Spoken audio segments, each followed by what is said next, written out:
And hello, loves! Time for another review. This one is indeed another movie review. I have found a new fondness for them, so you can look forward to more movie reviews more often than the series review.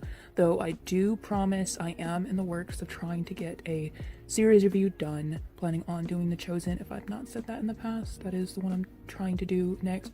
But next month, I am aiming to try to do Detective Pikachu for a review because I love Pokemon and it's fun. And I watched the movie and it was a pretty fun movie and it seemed appropriate, so why not?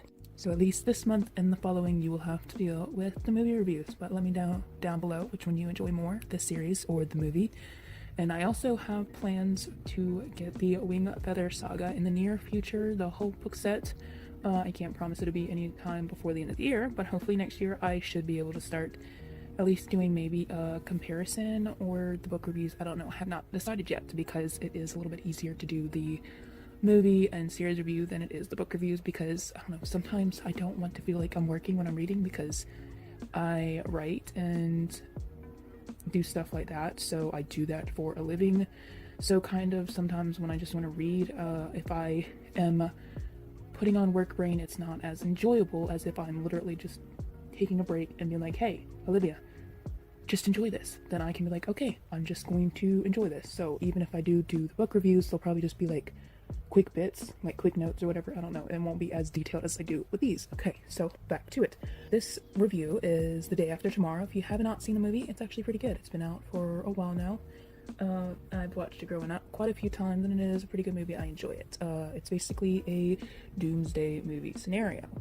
Basically global warming type stuff. The Antarctica is crumbling apart and it's causing a whole bunch of mayhem to be induced by it.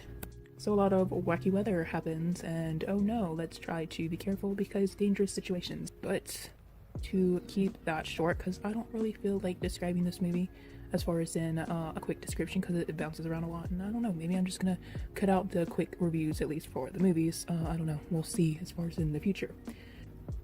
The 5 points. Is this Holly approved? I wouldn't really watch it with kids, as far as in young kids. No, it's not Holly approved. Foul language or phrases? No, I didn't catch any, so no on that front. Magic? No, no magic. Entertaining? Yes, I loved it. You have to really be paying attention though, because it's a movie that bounces around a lot, like I already said, so if you're not paying attention for 5 minutes, you're probably gonna miss something. Adult humor? Honestly, I can't recall any. I think this was mostly an appropriate movie all the way around for the most part. If there was any adult humor, it might have been PG-13, I think. Nothing more than that. But that is it for the basic review. So now we are off to get into the review. We start off in Antarctica as the camera drifts over the sea and onto the ice. We zoom into a scene with a couple of guys drilling into ice for research purposes. One of the guys, Frank, is teaching the other guy named Jason what to do and leaves him to join a third dude, Jack, who is the main character. While we are inside, Jason is out doing his thing and begins to notice ice cracking. Acting like a kid who got caught in a bad situation, he's like, I didn't do anything, which I could easily see how anyone would be like, okay, what did I do wrong? There's no way I did this. Did I do that? I mean, who hasn't felt in trouble when things go wrong and you think that maybe you could have done something, and if you didn't, you could easily be blamed for it. Definitely makes me feel like if you have siblings, it's more so understandable to feel like this. Jack realizes what's happening, and before the crack can grow too much bigger, he rushes to the other side to grab important pieces to the research. But now the gap between him and the others has grown immensely, and he barely even makes it over it, even sliding down, and thankfully Frank is there to help him back up, because dude was a goner if not for his friend. Jason, still confused, Frank tells him the whole shelf is breaking away, and giving him a little bit more of, yeah, dude, it's not your fault, it's just the earth doing the earth thing, so you don't have to worry. But you kind of do have to worry, because even though it's not your fault, yeah, this is some like serious stuff. But when I was watching this, I was definitely trying to figure out why the pieces of his research were so important. Jack's research, because the dude almost died over it, but it turns out that they hold vital evidence to what is happening.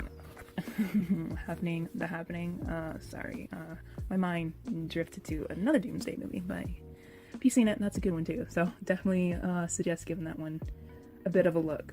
But we are brought into the room where conference is taking place, where Jack is telling other country officials what he's found out, trying to convince everyone how important it is. But you know, in these situations, not many take him that seriously. The vice president even one of those, as he basically blows Jack's claims off. Like, dude, you may be scientist, but you know nothing.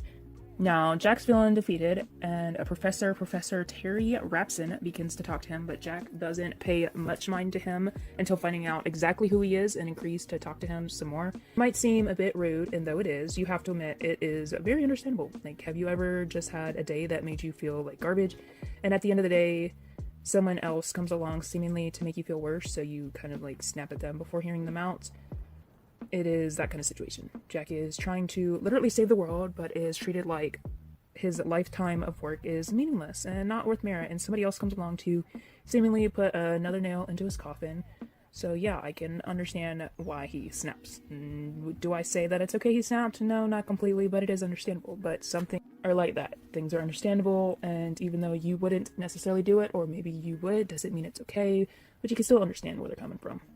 Things shift to a research team in Scotland as we see two gentlemen at work, or more so in between work, as one sleeps and the other watches a football game, or soccer if you may. And alarm bells begin going off, but they don't worry too much about it and assume it's nothing to worry about. The sensor probably got kicked around in the sea with the rough waves about it. It's what they assume. We watch as Raspin walks in and seems to be a part of the team too. Next, we flash to Tokyo as it's raining and nothing seems too much to worry about until softball-sized hail comes down and begins knocking people out. And that's crazy. And we also hit another shift. I'll go ahead and warn you, this movie flashes between scenes and characters a lot, mainly sticking between Jack and his son for the most part. As I said earlier, it's definitely not a movie you can half watch. If you're distracted, you're almost guaranteed to miss something. Back at it, Jack comes home and we watch as a news report plays in the background telling us of another event happening. Another thing that happens often, so pay attention to the background. Many times it will give you extra information about this movie, or, you know, most movies. And man, it really seems like it's just one incident after another. Like, I'd hate to be alive in this time, or this universe. Jack calls his ex-wife, Lucy, and talks about his son Sam's report card, how it makes no sense that he's failing a class when he's a straight-A student. Straight-A student. My tongue's a little numb because it's got ice cream, and yeah, so try to talk better and not let the numbness affect the quality of my speech as much, because, you know, my speech is pretty bad as it is for the most part. But the conversation shifts when Lucy asks if he'll take Sam to the airport, as he has an event he needs to go for school, a school club. He's on the decathlon. She even infers that he probably joined the decathlon because of a girl, but you know what, she seems for it, because, you know, a lot of boys and girls join things for people they have crushes on, because, you know, high school, hormones, romance, all lovely things. And I have to say, moms and parents rooting for their kids' love life, I should say in a non-creepy way, it is super sweet, especially in stories. I mean, you know how much I loved when Janner's mom was all for him crushing on Sarah. If you don't know who I'm talking about, Wing Feather Saga, watch it. It is a great one. Brought into another scene with Jack at work talking to Tom, his supervisor, or at least someone higher up, not sure exactly his position. While they are talking, Jack realizes, oh crap, he was supposed to pick up Sam and he is running late. He runs out and makes it there right as Sam is about to get into a cab, and we begin to see more so the dynamic between the two. How Jack is always gone and not really there for his son, distracted by work all the time, something that later comes into play in a bittersweet way. Jack talks to Sam about his grades, and Sam tries to tell his dad how the only reason he was flunked was that he didn't show his work and the teacher didn't appreciate it and flunked him because he didn't believe his students could do that with how he isn't even able to, which real something, I tell you. I remember having this happen in school too. It always sucked because you are forced to show your work, and many times it can hold some students back and waste their time instead of helping them get pushed forward. The school system doesn't always work out for everyone. I mean, I get it. A lot of times it's so they know where you're going wrong or if you're cheating or not. But honestly, some kids don't work well trying to map out every single step. Some brains just work different ways than others.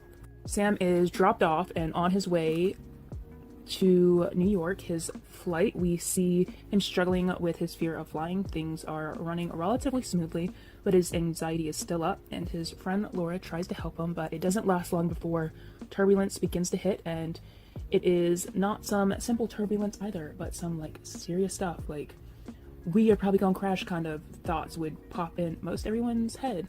He's holding Laura's hand and it's super cute. We begin to see a little something between them, and all for it. I'm a sucker for love stories, especially those where it's not the main story itself, but a little something to help craft the story into something it wouldn't be without it. Brought back to one of the gentlemen at the research lab, Simon tells his wife and son goodbye.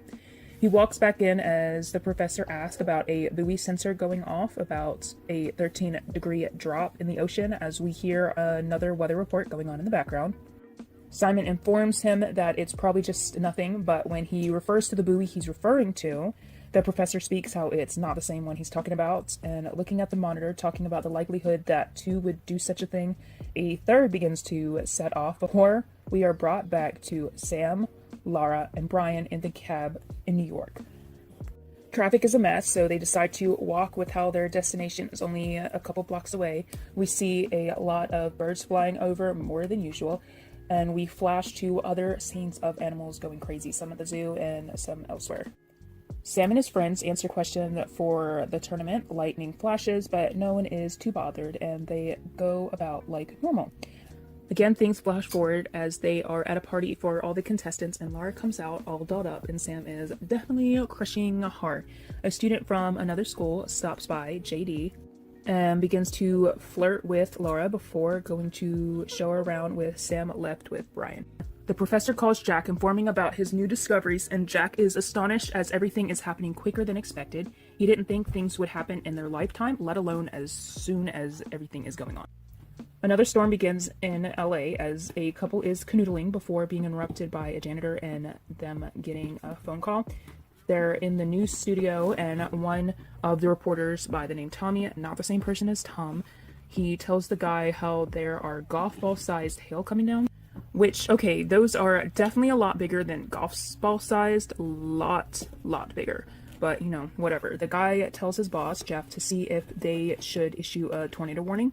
The boss gets out of bed to check the weather outside and sees a massive tornado beginning to form. We flash to Jack as he talks to Tom, the different Tom, and tries to convince him about everything that's going on, and they watch the report of LA as we see about 4 tornadoes starting to form so far. Back to the boss, he's trying to get to the station but is stopped in the middle of the road and tries to warn people as they take pictures. And I find this very relevant with how true this still rings today. This movie was made in 2004, yet I could easily see people doing something so dumb today. We sometimes need to really think instead of putting ourselves at risk for just getting a good picture or video that'll get us likes. The news reporter from earlier is driving, trying to avoid getting hit by debris. And now back to the boss. The guy on the phone speaking is telling him how he's right in the middle of it and on TV even. And I really enjoyed how they did this camera work wise. It's super chilling how this scene plays out. He sees a twister headed his way, like a scary big one, and he heads back into his car to get away. You're not sure if he's going to make it, and I keep wanting him to. We then watch as he begins to back up, but then we are brought back to the broadcast of what's happening as you see a bus get thrown into his car. Next we watch as Tommy is given a report right in front of the tornado, which, come on, I get wanting a story, but that's a little too much. This leaves even more of an impact when a sign comes across the road and sweeps him completely away. Like, geez, it's one crazy death after another in this scene. The original guy goes back to his girl. He opens the blinds and we see a look of shock on his and his girl's face as everything is shaking before it flashes away. And back to the janitor from earlier in the hall as things grow silent. He sees a light coming from under the door and walks to it and opens it, and there is nothing, or at least nothing more than a gigantic hole, and that whole part of the building was just completely ripped away. Back to Sam and them. They too are watching everything happen, them and a whole bunch of other students, before Brian changes the channel to another news report talking about a couple of planes that came down. This really is a busy movie for sure, all this happening, and it's barely even 30 minutes in. Tom, now seeming to take Jack's claims more seriously, he calls a meeting to try to figure everything out. Talking of even more reports of disasters hitting, Jack informs everyone about the professor's assumptions of the ocean currents changing.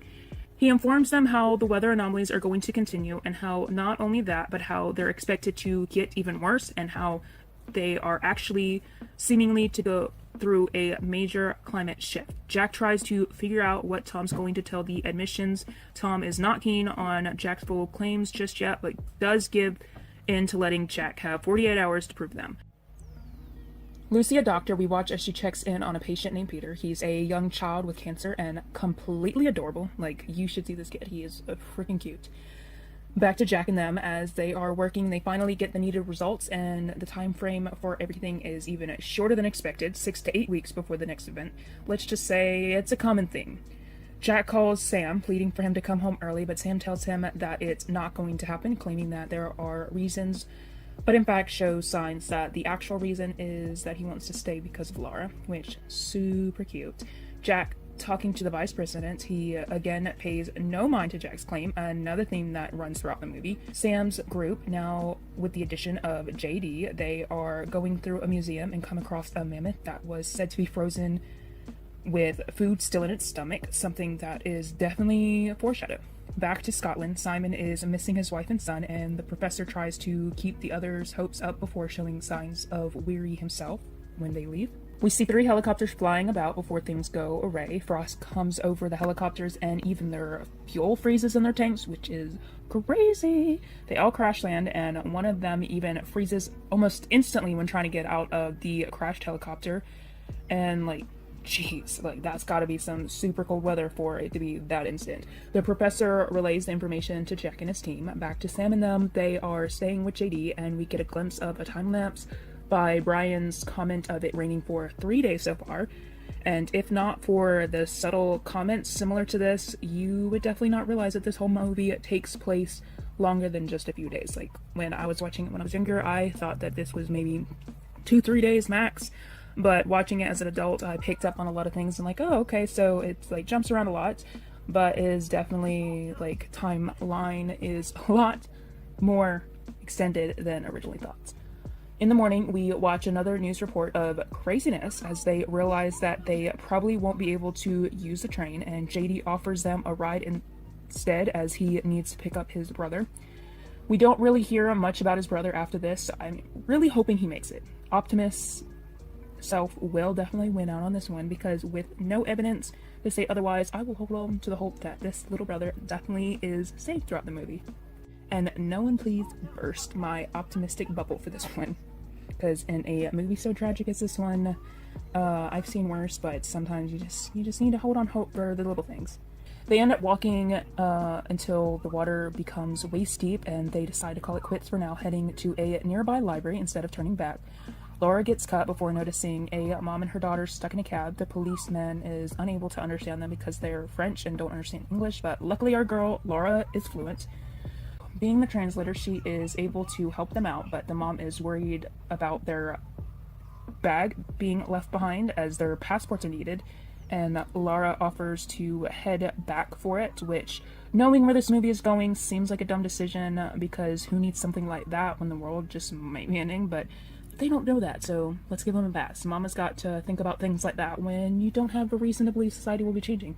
The big problem with this is Laura is going back to help, and there is a massive wave coming her way that she does not see, so our boy Sam runs after her, being knight in shining armor. They barely make it before the wave floods the whole lower half of the library, but you know, they're safe, so good job. Life's not that of interest without a few life-threatening altercations.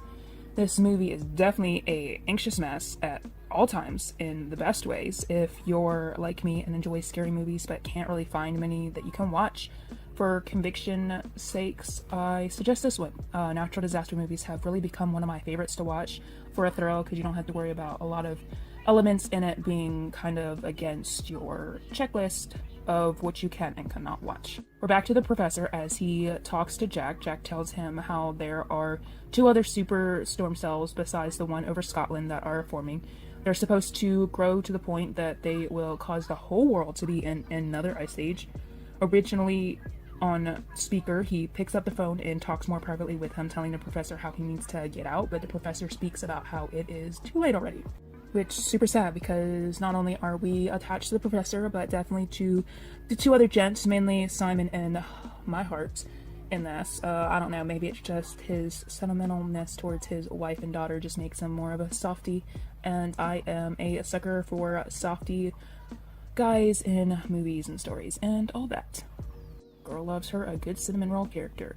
But back to New York, Sam and Laura share a little moment as she thanks him for coming back to her, and JD tells him how he needs to tell Laura how he feels about her when she's far enough away not to hear.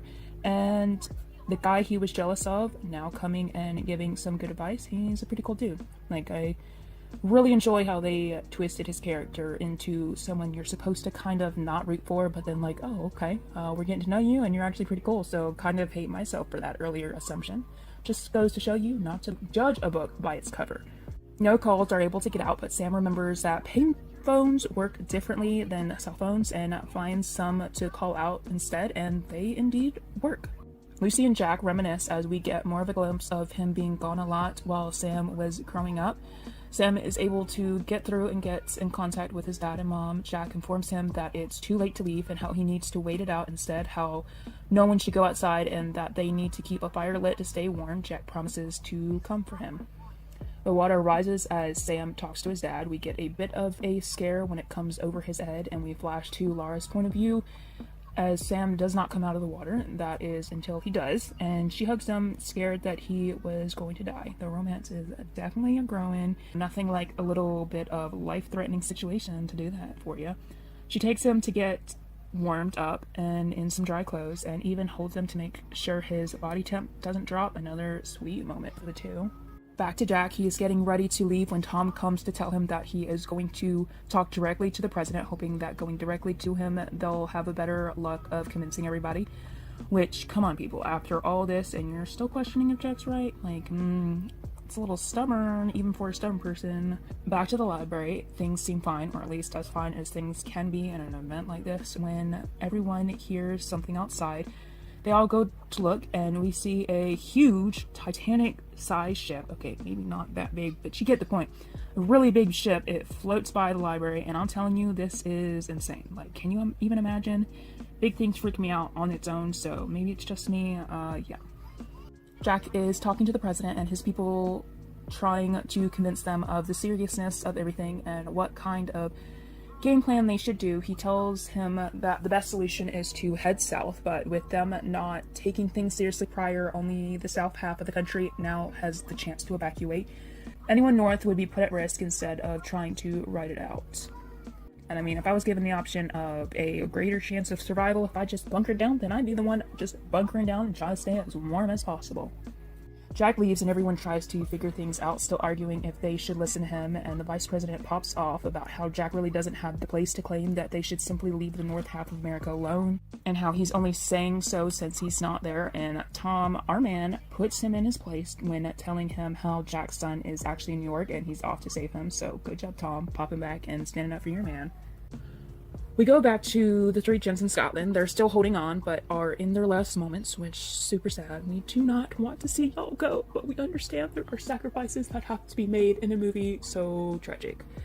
The last of their fuel for their heater is put in, and they grab out a bottle of old scotch, the professor seeming to scold them for wanting to use it, and it turns out he's just like, hey, yeah, you know, we're gonna end anyway, so why would we hold out and try to use something that might not work just for a few extra moments of heat when, you know, we could just enjoy yourselves, because which would you rather, go out frightened and afraid, or, you know, numbing it a little bit? You know, in this kind of situation, I don't think the Lord would be all that disappointed if you're like wanting to just give yourself a little bit of liquid courage just to go out, because, you know, sometimes numbing's not good. But sometimes if it's in a situation like that, yeah, I mean, yeah, I could see how that would be not a bad choice. But, you know, I'm human, so I could very clearly be wrong in this. But it's just to say that their choice for this is very understandable, especially from a human stance and end of the world stance. Cheering, Simon has a moment speaking how he wishes he could watch his son grow up, and the professor helps him feel better by reminding him that he and his wife are at least safe, that even if he can't watch his son grow up, at least his son has the chance to, and that is also understandable. Like, I'm pretty sure most parents, I can't say fully, I have a nephew, but I could see myself being warmed at the fact of knowing that he would grow up even if I could never see him again. So, you know, With Sam again, the snow is still falling. Oh yeah, I forgot to say, it's snowing big time now. Brian is working on a radio. No one has yet to get a signal. One of the other people in the library, a homeless man, takes his dog out and notices people walking. He brings the information to the rest of them, and one girl says that she last talked to her sister, or when she last talked to her sister, they said that they were evacuating. The security guard at the library suggested that they do the same. And Sam tries to warn them, telling them that his dad told him to stay and bunker down, but the security guard convinces most of them to leave. Luckily, not everyone does. Jack calls Lucy. She's at the hospital while they are evacuating, and he tells her that she won't be able to get in contact with him again until he's back. He's finally off officially. Both Frank and Jason head with him, and our team is back together again. At the library, we are down to 8 people, including our original 4. JD thankfully stayed behind them, because though most may not have been rooting for you to begin with, we are glad you are attached to our group now. You are definitely one of our boys now. He really has grown on me. I really have enjoyed how they did him in this movie. He isn't just a throwaway character that was after Laura. It shows you that sometimes people are good, even if you aren't rooting for them to begin with. They bunker down in a room with a fireplace and gather books for fire and also food, which I get, but also, is there really no wood to burn to? Like, all those chairs, and this is a pretty big library with lots and lots of furniture and table, like tons of tables and chairs and wood galore. You can clearly see, and I get books being the easiest, but wood would definitely burn longer. Like, maybe the books are good to start the fire and then put the wood in to last longer. Not even saying this from a book lover point of view, but just from a logical stance. I mean, mix the two. I'm just saying, the logic here is not fully there, and we got a lot of smart people, so come on. Lucy at the hospital, everyone's gone except her fellow nurse and Peter, because his parents never answered. At first I thought this was pretty sucky parenting, but now I realize that they, probably never made it, so yeah, my bad. And the nurse who is still behind beside Lucy, she tells her that the ambulance that was supposed to take Peter ended up leaving in the chaos of everything, but she called and left a message for another, and Lucy, realizing the deal, and tells her to leave and that she'll stay behind with Peter instead. And this poor boy doesn't even realize the severity of everything. Camera goes back to him and he's just waiting for someone to read him a book. Super adorable, super sad, but definitely a little bit of light in this whole thing. Jack and his 2 guys are driving out when they hit a car. They can't drive any further and are forced to go by foot from here on out. We see the group that left earlier, some of them speaking how they should turn back and how it would have been best to stay in the library, which, yeah, really would have been. The security guard tries to wake a couple and they're gone. The eternal sleep, to say the least. But really, he didn't shake them all that hard. I get it, the story's saying that they're passed on, implying that how cold it is, that they slept in their sleep, to say the least, but pushing it a bit further to make sure that they're gone would have been better in my opinion, but I'm not the director or the scriptwriter or the actor, so yeah. Sam and them settling in better. He and Laura talk. She asks him what his favorite vacation was, and he tells her that it was one that doesn't seem all that fun, but in reality was made impactful by the fact that it rained and him and his dad were forced to spend time together and not go out. So because he got to spend so much time with his dad, that made it the most memorable and favorite vacation for him. Jack and his group are walking in the snow. They go over a mall, unrealizing it, and the room they are walking on has a glass ceiling and ends up breaking under their weight, and Frank falls through. Jason and Jack try to get him up, but Frank notices the glass beginning to break under Jason. He's holding too much weight and the glass can't handle it, so Frank cuts himself off the lines, and yeah, this definitely hurt. Even more so when watching it every time before, because I always thought that Frank was his dad for some reason, and it didn't hit me till watching it prior to writing this script that he's not, and it wasn't even until after this scene that I was like, oh, okay, that's still really sad, but yeah, Frank's not his dad. But I don't know. I guess for some reason, thinking Frank was his dad, it made it more touching. Though that it was really touching, don't get me wrong. He's basically his work father, so the sentiment is still there. But, yeah. Jason and Jack are then seen in a tent camping for the night, and we see Jason take out cups for them, but a third one drops out. And seriously, this was probably, like, the saddest part of the whole movie. Maybe not, but in the moment, it definitely felt like it. Back at the library, we hit a funny scene where a gentleman who already was throwing fits about burning books, especially certain books, he's that kind of character that cherishes history and art. Not that that's bad, I'm just saying that is definitely a trope of the character, so by saying that, you get a better understanding. He's holding onto a Gutenberg Bible, and another character in the library, her name is Elsa, questions him about it. She questions if he thinks God will save him, and he states how he doesn't even believe in God but wants to protect it from being burned, how he wants to save at least one piece of Western civilization, which I thought was kind of ironic and funny that they have an atheist character saving a Bible. It was kind of, protection of the word even by someone who doesn't really care for the word. And though I wouldn't say this is a Christian movie, it has been made clear, at least through the movie, that it's definitely not a Christian movie. God has definitely been spoken through it. At the hospital with Lucy, we see a light peeking through the window. An ambulance was brought for Peter, which, thank God, literally, just talking about that. This was definitely a scene that I could definitely see that God definitely had protection in this, or at least I like to believe. In such an intense movie, it's so satisfying to have even just a little list of victories. Sam notices Laura having trouble sleeping. He checks on her and she tells him that she's fine. They talk and he finally tells her how he joined the decathlon team because she was in it.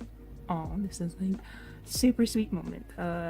They end up kissing, which girl really pulling her own by being the one to go most of the way. We really do enjoy girls who are bold on this channel. I mean, I've said before, we also enjoy ones that don't. It's just so uncommon a lot of times in fiction. So when you got a girl who is confident, it's refreshing, and definitely gonna be rooting for her as long as she's not doing it in a mean or entitled kind of way, but just, I'm confident in myself and I'm going to push for it kind of way. The president is now being told to evacuate. He's the last one out, which I respects on that, but sadly his motorcade doesn't make it. In the morning, Laura isn't waking up and everyone is baffled, trying to figure out what could be the problem, and it comes out that she has a cut, and they check it out to see if it's infected, and it is indeed. She has blood poisoning, and if they don't get medication for her fast, she'll, back to space, or at least for the first time in this review. Sorry, I forgot to mention earlier that the movie flashes to space with a couple astronauts at some point. We see how massive storm cells have formed over the continents. The smallest of one is 50 miles in diameter and growing. Basically, if everyone does not make sure they are safely inside with some heat, they will freeze to death like the others earlier, which cool. But yeah, you know how this goes down in movies right now, of course, is when that's not going to be the case. Trouble left and right. Jason passes out on Jack while they are walking, and Sam makes plans to hit the ship docked outside the library in hopes to find medicine. So yeah, let the race begin. Sam's decision, sweet and dumb, but the best romances are he is far from going to let Laura go out without trying his hardest. Brian and JD team up with him, which go team, having each other's back like that. They make it out without much of a problem and even find the right medicine they need, besides a minor locked door, but they get into it without too much trouble either. Nothing can go so easily in a suspense movie like this, so it's not them getting to the medicine as much as them getting back to the library that's gonna be the hassle.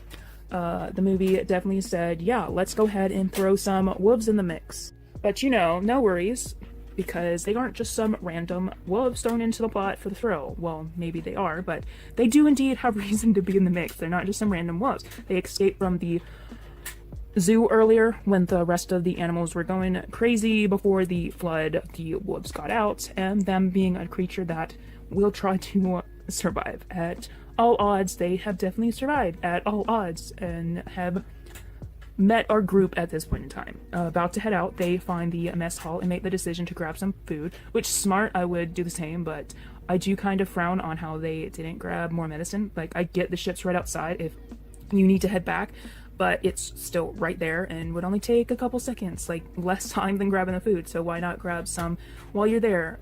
While they're getting food, the wolves come and attack, and they manage to get away, but JD gets bit. Thankfully, he won't be changing into a werewolf, not the right genre, but now they are in the eye of a storm cell and locked in a room with the wolves waiting just outside, so maybe just as threatening. Sam volunteers as tribute and manages to get the wolves out long enough for Brian to shut and lock the door. Sam makes it back to them by making a roundabout, and they now have to pull JD in a raft they found, but they better act fast because things are starting to freeze and these poor wolves, jeez. But hey, survival of the fittest.